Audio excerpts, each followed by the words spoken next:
Hello everyone. Let us see how to pass an adjustment entry regarding depreciation, outstanding expenses and accrued interest. Okay. So depreciation is a fall in the value of a fixed asset. In outstanding interest means we are supposed to pay interest but we have not paid yet. It has become due.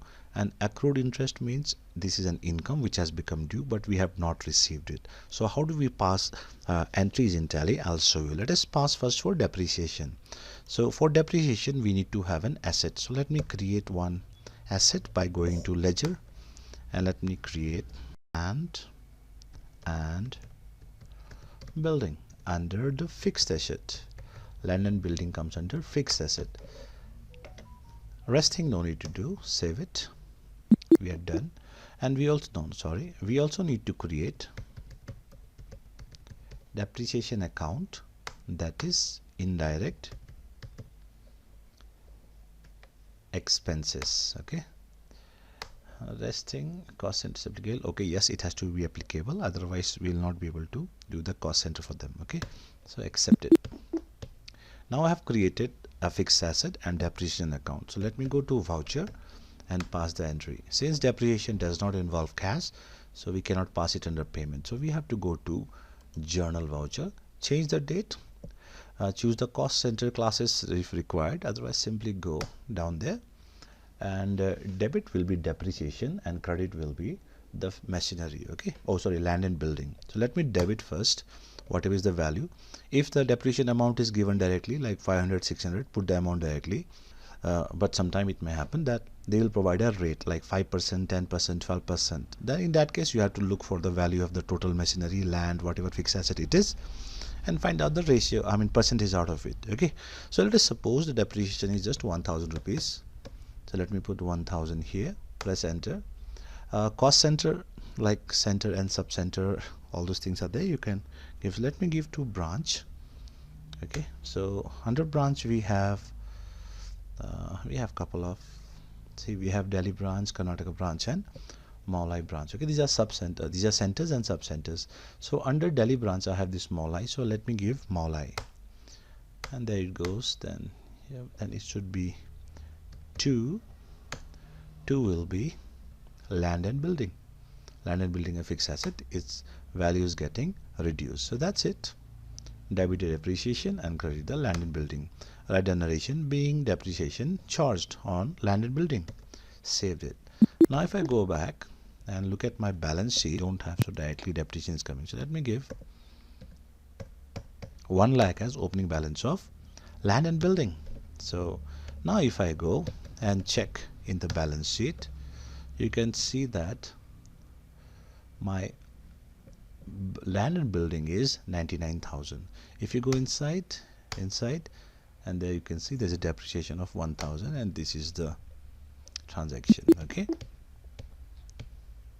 you can also go to PL account and you can have a look.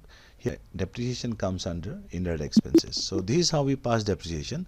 Let us pass for an outstanding expenses, that is maybe outstanding salary.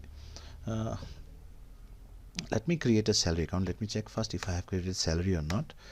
Do I have salary? Press F5.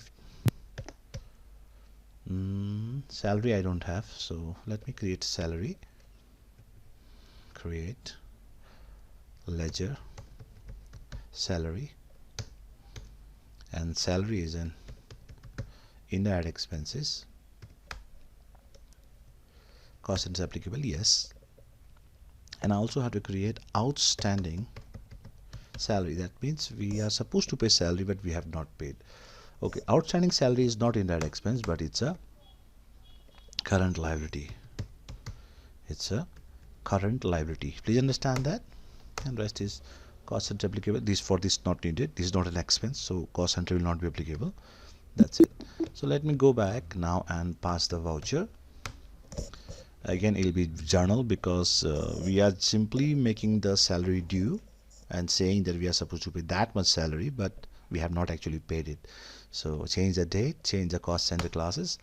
Buy will be salary only because salary is getting increased, so we are paying salary, we are assuming, of course not paying, we are debiting, we are increasing the total salary. Suppose salary we are increasing by 1200, we are supposed to pay, we have not paid. Again, cost center comes, cost category comes, you choose branch and choose any one of the branches as sub center. Okay, so that's it. Then 2 will be, we are not paying by cash, so cash is not there. Since it's a journal voucher, no cash will be here, no bank will be here, but here I can choose outstanding salary as current asset. That's it. Now if I go back and check my PL account, see I have a salary of 1200. I have not paid any salary so far. I just paid on, I only made due 1200 total, so 1200 it is shown, but it is not paid. That's why if I go to balance sheet, you can check here under liability we have outstanding salary of 1200. Okay, this is how you make expense due. Similarly, we can make income due also, like accrued interest. Or okay, so for that, let me again go back and create a ledger called interest on investment. Interest on investment is an income. It's an indirect income. Okay, save it, and I'll make, you can also call it outstanding interest, but if you say outstanding, mostly they believe it is to be payable, but since it's an income, so it will be receivable, so I'll call it accrued. Accrued interest on investment. Now since it's accrued, that means we have not received it, so it's a asset, so it's a current asset. Cost centers are not applicable for outstanding and accrued because they are current assets and current liabilities. Cost center is applicable only for the expenses and income. Okay, so save it. We are done. Let me pass a voucher now. Let me go to voucher. This is journal. Change the date. Cost center is here. Choose if it is applicable. Then interest on investment is an income, so it will be credited. So buy will be accrued interest on investment, because debit. Accrued means it's an asset, so asset will be always debited. So let me do accrued interest. Suppose I'm getting 1300 accrued interest, and 2 will be interest on investment, and rest you can choose any you like center and save it. Now if I go back to balance sheet, let's check. Now you can see under current assets we have accrued interest, that is an asset we are supposed to receive, that we have not received yet. Okay, so then if you go to PL account by dear, then Alt F1 for detail, and you can see, sorry, not this side, the other side. Yeah, indirect incomes, we have interest on investment 1300, though we are putting in PL account as interest is 1300, but we have not received it. So in the balance sheet, your under current asset, your cash has not increased, neither bank has increased, because in none of them the interest came, but it is only due. That means we are supposed to receive it, so we still show it as a current assets. So that's it about these 3 adjustment entries. I hope you like this video.